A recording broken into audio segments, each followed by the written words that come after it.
పరిశుద్ధుడు ప్రియరక్షకుడు యేసుక్రీస్తు వారి నామములో అందరికీ శుభములు తెలియజేస్తూ ఉన్నాను. మరి ఈరోజు నా అంశము అభ్యంతరము. బైబిల్ గ్రంథంలో 7 ప్రాముఖ్యమైన సంఘటనలు మనం చూద్దాం.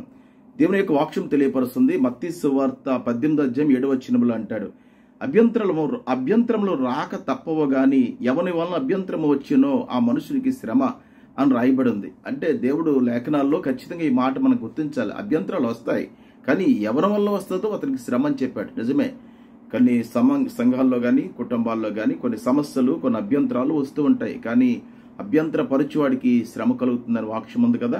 మరి చూద్దాం. బైబిల్ గ్రంథంలో మత్తయి సువార్త 16వ అధ్యాయము 21వ వచనంలో చూస్తే, అప్పటి నుండి తాను యెరూషలేమునకు వెళ్లి పెద్దల చేతను ప్రధాన యాజకుల చేతను శాస్త్రుల చేతను అనేక హింసలు పొంది చంపబడి 3వ దినమున లేచుట ఆగత్యమని యేసు తన శిష్యులకు తెలియజేయ మొదలు పెట్టగా, అక్కడ ఒక వ్యక్తి కనిపిస్తున్నాడు. ఎవరు? పేతురు.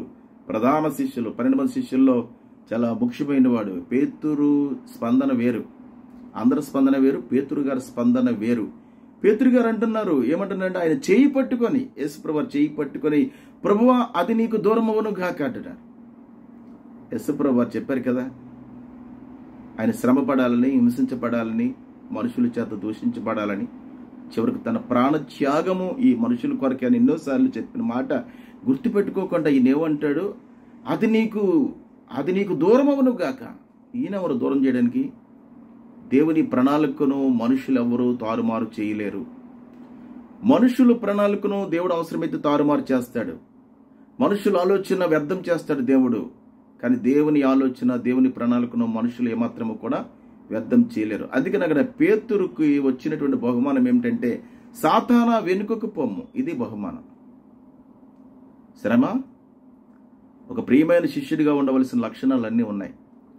ప్రియమైన శిష్యుడిగా యేసుప్రభు వారు గుర్తించినా కానీ అతని తొందరపాటు వల్ల అతడు యేసుక్రీస్తు ప్రభు చేత సాతాను వెనుకకు పొమ్ము అని అనిపించుకున్నాడు.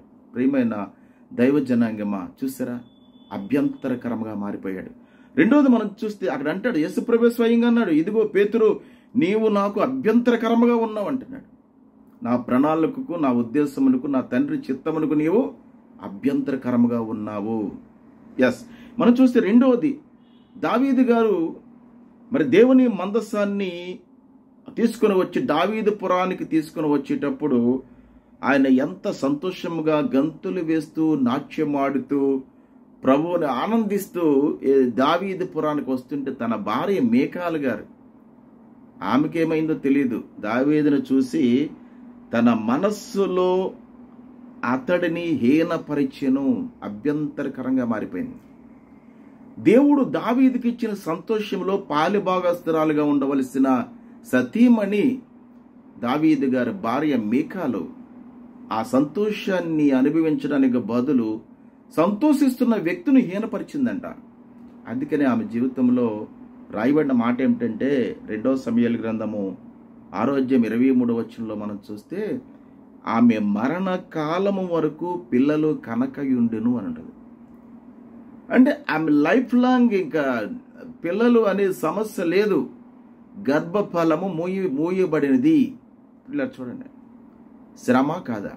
అభ్యంతరకరముగా మారింది కాబట్టి శ్రమ. భర్తతో కలిసి ఆమె కూడా సంతోషిస్తే దేవుడు బహుమానాలు రెట్టింపుగా పొందినేమో. ప్రియులారా, ఆలోచించండి. మూడవదిగా మనం చూస్తుంటే, యెరూషలేము మందిరాన్ని కట్టపూనుకున్నటువంటి నెహెమ్యా జీవితంలో కూడా ఒక సంఘటన ఎదురైంది.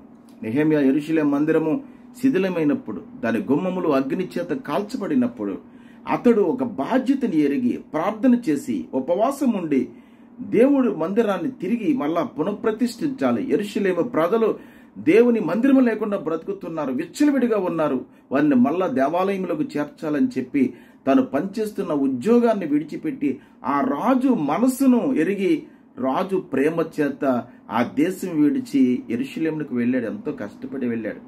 తనతో వెళ్ళేటప్పుడు కొన్ని పరికరాలు కూడా తీసుకుని వెళ్ళాడు. దేవదారు మ్రాణులు, వృక్షములు కూడా తీసుకుని వెళ్ళాడు. దేవాలయం కట్టపూనుకుంటున్న సమయంలో అతడికి 2 అభ్యంతరకరంగా మారారు. ఎవరు అనగా మనం గమనిద్దాం, నెహెమ్యా కార్యసిద్ధిని పాడు చేయడానికి అక్కడ సంబల్లట్టులను టోబియా అనువారు హేళన చేసి తృణీకరించని రాయబడి ఉంది. నెహెమ్యా గ్రంథం 2వ అధ్యాయం 18వ వచనం. ఏం చేశారంట వాళ్ళు? హేళన చేసి తృణీకరించారు. నువ్వు కట్టడానికి నిర్ణయించుకున్నావా? దేవుని మందిరాన్ని తిరిగి కట్టేస్తావా? ఎలా కడతావు? ఆ వంకలో ఈ వంకలో చెప్తున్నారు. అక్కడ కట్టిందాన్ని ఏమో ఇలా కట్టకూడదు, అలా కట్టకూడదు అని చెప్తున్నారు. కట్టిందని వంకలు చెప్తున్నారు. ప్రియమైన దైవజనాంగమా, దేవుని కార్యము జరుగుతున్నప్పుడు దానికి అభ్యంతరకరంగా ఉండకూడదు. చేతనీతి సహాయం చేయలేక మౌనముగా ఉండు తప్ప అభ్యంతరకరంగా ఉండకూడదు. 4వ విషయం మనం చూస్తే ఎలీషా ఆలోచన విధానానికి గెహాజీ అభ్యంతరకరంగా మారిపోయాడు. ఎలా? 2వ రాజుల గ్రంథం 5వ అధ్యాయం మనం చూస్తే అక్కడ గెహాజీ తనకు మరణకరమైన రోగము కలిగినటువంటి వ్యక్తిగా మనకు కనిపిస్తున్నాడు. ఎలీషా వద్దకు వచ్చి ఉన్నాడు. ఎలీషా తనకు ఒకటే చెప్పాడు, నువ్వు యొర్దాను నదిలోకి వెళ్ళి 7 మార్లు ములగమన్నాడు. ములిగిన తర్వాత నువ్వు స్వస్థపరచబడతావు అన్నాడు. ముందు నయమాను భయపడ్డాడు. ముందు నయమాను తన దేశంలోని నదులు గొప్పవనుకున్నాడు. కానీ మొత్తానికి వెళ్ళాడు, ములిగాడు. తన దేహము ఎలా మారిందంట? మునిగిన తర్వాత చంటి పిల్ల దేహం వల్ల మారిందంట. అక్కడ బహుమానాలు ఎలీషాకి ఇవ్వబోయాడు. బహుమానాలు ఇస్తే బహుమానాలు ఎలీషా తీసుకోలేదు. ఈ బహుమానాల కోసం నేను స్వస్థపరచలేదు, నా దేవునికి మహిమ రావాలని ఎలీషా అంటున్నాడు. కానీ ఆ బహుమానాలపై తన శిష్యుడే గెహాజీ కన్నువేశాడు. అతడు దారిని వెళ్ళిపోతుంటే పరుగుని వెళ్ళాడు. ఆగండని రథాన్ని ఆపాడు. ఆ బహుమానాల్లో కొన్ని కావాలి, ఇదిగో మా గురువు గారి ఇంటికి కొంతమంది పెద్దలు వచ్చారన్నాడు. ఆ బహుమానాల్లో అవన్నీ తీసుకుని వచ్చాడు. కానీ ఎలీషా ఏమన్నాడో తెలుసా? ఎక్కడికి వెళ్ళావు గెహాజీ అన్నాడు. ఎక్కడికి వెళ్ళావు? నీవు తీసుకొచ్చిన బహుమానాలు నీ ఇంట్లో పెట్టి వచ్చావా? ఇదిగో నువ్వు అక్కడికి వెళ్ళినప్పుడు నీ మనస్సు నాతో వచ్చిన విషయాన్ని నువ్వు గ్రహింపలేకపోయావా? ఎలీషాకు గెహాజీ ప్రియమైన శిష్యుడిగా ఎలీషా యొక్క ప్రభావాన్ని అందుకొని ఆ ప్రభావము చేత అతడు కూడా ఎలీషా లాంటి గొప్ప కార్యములు చేయగల ఒక ప్రముఖమైన స్థానంలో ఉండవలసిన ఈ వ్యక్తి ఎలీషాకు అభ్యంతరకరంగా ఉండడం వల్ల ఏ వ్యాధి అయితే నయమాను పోగొట్టుకున్నాడో ఆ వ్యాధిని అతను కలిగి ఉన్నాడన్న విషయాన్ని మనం గుర్తుపెట్టుకోవాలి. ప్రియమైన దైవజనాంగం చూడండి. 5వది మనం పరిశీలించేద్దాం. 5వది ఆకాను తప్పిదం ఒక అభ్యంతరకరం. యెహోషువ గ్రంథం 7వ అధ్యాయం 1వ వచనంలో అంటాడు, దేవుడు ఇశ్రాయేలుపై 7వ అధ్యాయం 1వ వచనం రాయబడిన మాట ఏమిటంటే, దేవుడు ఇశ్రాయేలులపై కోపానికి ఆకాను కారణమయ్యాడు. ఆకాను తప్పిదం అతని శిక్షలోనికి తోసివేసింది. యెహోషువ సైన్యంలో ఆకాను ఒక ప్రముఖమైన వ్యక్తి. కానీ ఎంతవరకు? అతడిలో ఆపేక్ష కలగనంత వరకు. శపించబడినటువంటి ఎరుకో, దేవుడు వాక్యంలో తెలియజేసిన, ఎవడైనా ఎరుకోను కట్ట పూనుకున్నా వాడు శపించబడతాడని చెప్పాడు. ఎరుకో పట్టణము శపించబడుతుంది. ఎరుకోలో ఉన్నవన్నీ శాపకరమైన వస్తువులే, అందులో ఏది తీసుకోకూడదని దేవుడు ముందే హెచ్చరించాడు. కానీ హెచ్చరికను విన్నప్పటికీ కూడా ఆకాను ఆ పడినటువంటి కోట గోడల మధ్యలో ఉన్నటువంటి బంగారము కొంత తీసుకుని దాసినందుకు దేవుడు ఇశ్రాయేలుకు ఒక మాట చెప్పాడు, ఇదిగో ఇశ్రాయేలుపై కోపానికి ఆకాను కారణంగా మారాడు, అతను శిక్షించమని చెప్పినప్పుడు అతడిని తన కుటుంబాన్ని రాళ్లతో కొట్టి చంపినట్లుగా మనం చూస్తున్నాం. ప్రియమైన వాళ్ళరా, దేవుని యొక్క ఉన్నతమైన ప్రణాళికకు ఆకాను అభ్యంతరకరంగా మారిపోయాడు, శిక్ష పొందాడు. మనం చూస్తే తర్వాత మనం చూస్తే 6వ అధ్యాయం చూస్తే నిర్గమకాండం 23వ అధ్యాయం 1వ వచనంలో అంటాడు, లేని వార్తను పుట్టించేవానికి శ్రమను రాయబడి ఉంది.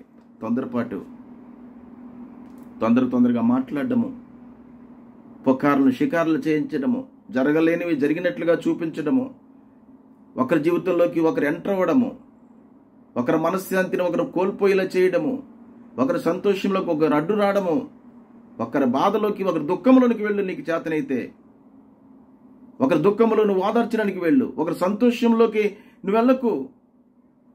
ఆ సంతోషంలో నువ్వు ఎలా వెళ్ళాలి? వాళ్ళు ఆహ్వానిస్తే వెళ్ళాలి, కానీ వాళ్ళ సంతోషాన్ని పాడు చేయడానికి నువ్వు వెళ్ళకూడదు, లేని వార్తను పుట్టించకూడదు.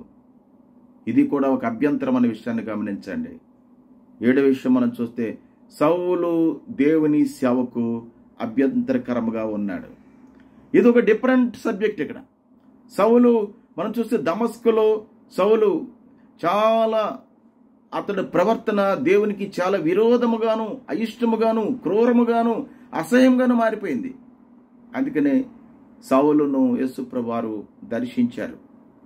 మనం చూస్తే అక్కడ క్రైస్తవులు తీవ్రమైనటువంటి శ్రమ అనుభవించి వారి కన్నీళ్లు చూసినటువంటి దేవుడు సౌలును మందలించి అతడి జీవితాన్ని మార్చడానికి అతడికి ముందు ఏం చేశాడంటే తన కన్నులు కనపడకుండా చేశాడు. దృష్టి లోపాన్ని కలిగించాడు.